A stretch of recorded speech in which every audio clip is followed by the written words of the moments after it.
जय श्री कृष्ण मित्रों, पृष्ठ संख्या 230।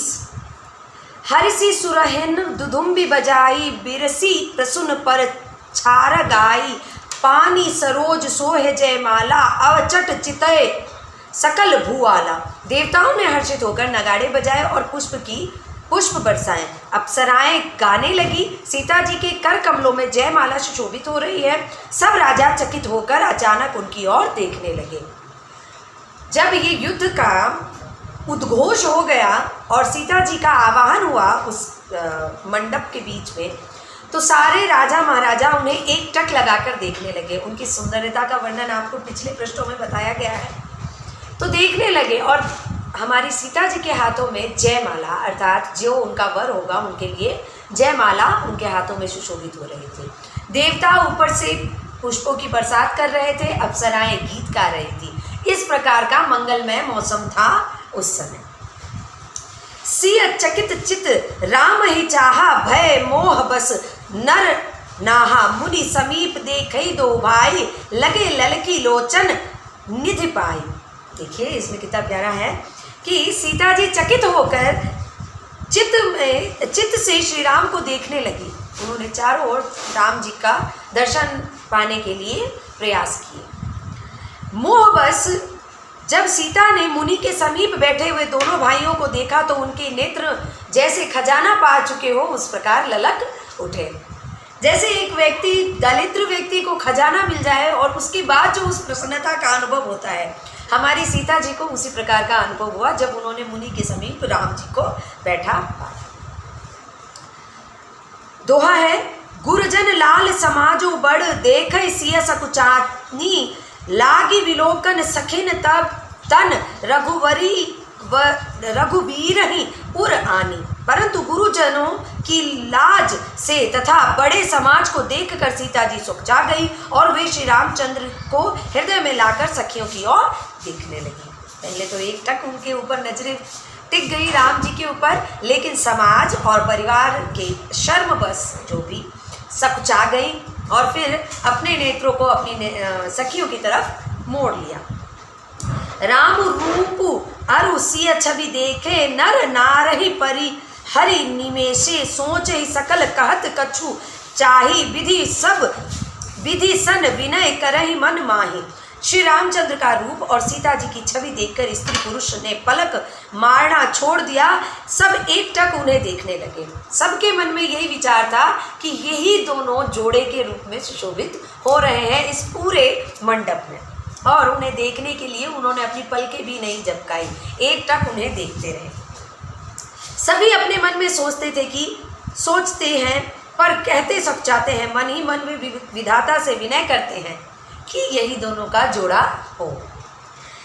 हरु विधि बेग जनक जड़ताई, मति हमारी असी देहि सुहाई, बिनु विचार पनु तजी नर नाहु, सिय राम कहर करे विभाहु। हे विधाता, जनक की मूढ़ता को शीघ्र ही हर लीजिए और हमारी ही ऐसी सुंदर बुद्धि उन्हें दीजिए जिससे बिना विचार किए राजा अपना प्रण छोड़कर सीता का विवाह राम से कर दे। अब वहाँ पर जो नर नारी है वो इस प्रकार का विचार कर रहे हैं कि हे विधाता, जो इसने प्रण लिया है जनक ने, उस प्रण को ये छोड़ दे और जिस प्रकार की बुद्धि हमारी है उस प्रकार की बुद्धि इनकी हो जाए और ये श्री राम को अपना जमाता स्वीकार कर ले। जगु भल कहीं भाव सब काहू, हट किन्हे अंतहु उर दाहू, एही लालसा मगन सब लोगू, बरु सवारु जानकी जोगू। संसार उन्हें भला कहेगा क्योंकि यह बात सबकी किसी की अच्छी लगती है। हट करने में अंत में हृदय जलेगा। सब लोग इसी लालसा में मग्न हो रहे हैं। जानकी जी के योग्य वर को सांवला ही है। अब देखिए सब ये सोच रहे हैं कि यदि वो अपना हट तोड़ दें तो इससे क्या होगा। दुनिया उन्हें कोई बुरा नहीं कहेगी, दुनिया उन्हें और पुरस्कृत करेगी, अर्थात सम्मानित करेगी, क्योंकि सबके मन में तो यही है कि यही सांवला वर हमारी सीता जी के लिए हो। तो इसमें इस प्रकार का हट लिए बैठना जनक के लिए मूर्खता की बात है। तब बंदी जन जनक बुलाए, बिरदावली कहत चलिया आए। कह निप जाए कहूँ पन मोरा, चले भाट ही हरसु न थो। तब बंदी जन जनक बुलाए, बिरदावली कहत चलिया आए। कहे निप जाए कहूँ पन मोरा, चल भाट हिये हरसु न थोरा। तब राजा जनक ने बंदी जन भाटों को बुलाया। वे बिरुदावली वंश की कीर्ति गाते हुए चले आए। राजा ने कहा, जाकर प्रण सबसे कहो भाट चले। उनके हृदय में कम आनंद था। देखिए, प्राचीन समय में भाटों द्वारा गायन करवाया जाता था। यश कीर्ति जो राजा अपनी कहलवाते थे वो भाटों द्वारा किया जाता था। भाट एक प्रकार का समाज था जो कि यश गान गाने के लिए ही राजा के दरबार में उपस्थित रहा करते थे। तो उनके मन में भी ये सांवला वर ही था सीता के लिए। तो जब राजा द्वारा ये कहा जाता था, जो भी प्रतिज्ञा रखी जाती थी उस प्रतिज्ञा को समाज के समक्ष, उस सभा के समक्ष उन भाटों को उस चीज को बताना होता था और साथ ही राजा के पूर्वजों की यश कीर्ति तथा राजा की कीर्ति को गाकर सुनाना होता था। इस प्रकार भाटों का गायन आरंभ हुआ। लेकिन भाट ये नहीं चाहते थे कि कोई और वर सीता जी का हो, इसलिए अपने अनमने मन से वो इस कार्य को करने के लिए तैयार हो गए। दोहा है, बोले बंदी वचन बर सुनहु सकल महिपाल, पन बेदेही कर कहीं हम भुजा उठाए विशाल। भाटों ने श्रेष्ठ वचन कहा, हे पृथ्वी की पालन करने वाले सब राजागण, सुनिए, हम अपनी भुजा उठाकर जनक जी का विशाल प्रण कहते हैं। अब कहना तो है, निप भुज बलु विधु शिव धनु राहु, गरुर कठुर विदित सब काहू, रावण वान महाभट भारे देखई सारसन गवही सिधारे। राजाओं की भुजाओं का बल चंद्रमा है, शिव जी का धनुष राहु है, वह भारी है, कठोर है, यह सबको विदित है। बड़े भारी योद्धा रावण और बाणासुर भी इस धनुष को देखकर गो से चुपके से चलते बने। उसे उठाना तो दूर, छूने तक की हिम्मत नहीं हुई।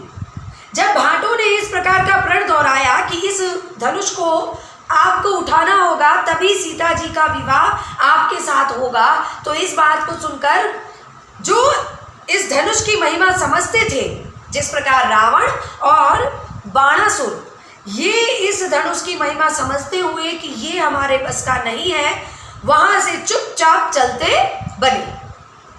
सोई पुरारी कोंदुगडू कोठारा, राज समाज आज जोई तोरा, त्रिभुवन जय समेत बेदेही, बनहि विचार बरई हटिते ही।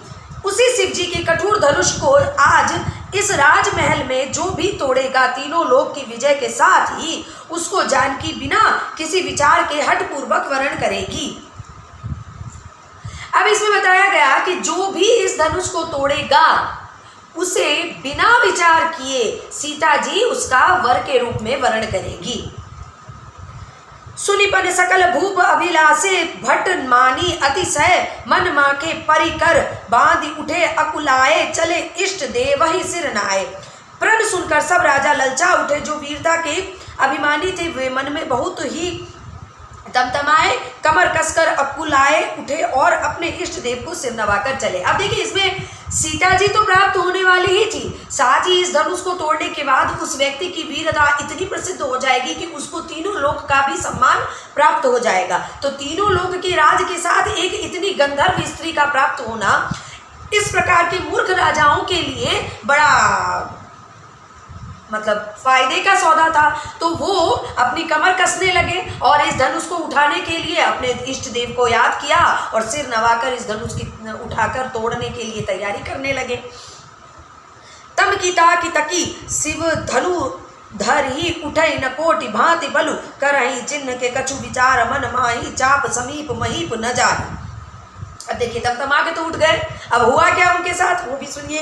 वे तमतमा कर बड़े तार से शिव जी के धनुष की ओर देखते हुए और फिर निगाहें जमाकर उसे पकड़ते हैं और करोड़ों भांति से जोड़ लगाते हैं, पर वह उठता ही नहीं। जिन राजाओं ने मन में कुछ विवेक है वे धनुष के पास ही नहीं जाते। अब देखिए, जो शिव महादेवों के देव शिव का धनुष है और उसके रक्षक परशुराम थे, उन्होंने जनक जी को इसको संभालने के लिए दिया था और जैसा कि मैंने आपको बताया कि कथाओं में ऐसा कहा जाता है, दंत कथाओं में, कि सीता जी उन्हें एक हाथ से उठाती थी और उनके नीचे की सफाई करके उन्हें पुनः उस जगह पर रख दिया करती थी। तो इस इतनी बहादुर और बलिष्ठ बेटी के लिए उन्होंने इसी प्रकार का वर ढूंढना चाहा, तो इस प्रकार की प्रतिज्ञा जनक जी ने ली। विधाता का था ये विधान, इसलिए उन्होंने ली।